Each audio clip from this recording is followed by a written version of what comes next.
Matip ngaya pulih hai na hai. Bagi sendang bayo abreu am. Ki em news nam tam. Ya kitu bo shong morway. Ko mamia.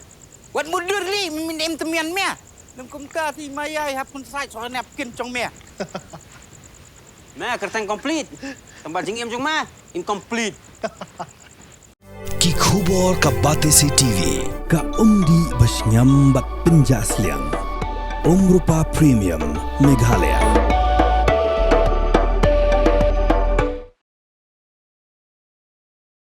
Sembut Menteri Rang Baka Jelau bakmi ia ketrat penroisor.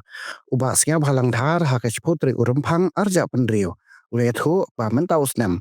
Ka Sorkar kalala pen Plie pajba ya ka market kompleks. Belasna hayo Polo.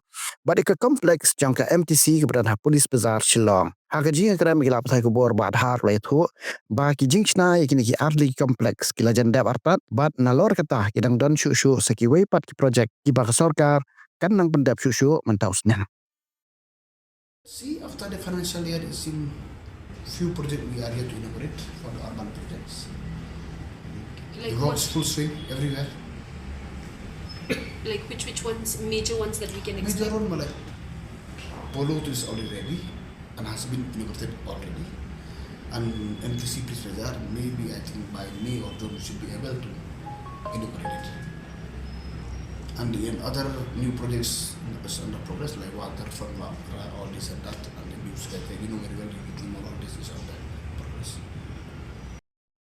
Inaugurate both parking, so and even the other space we are on the job. So you are rightly said.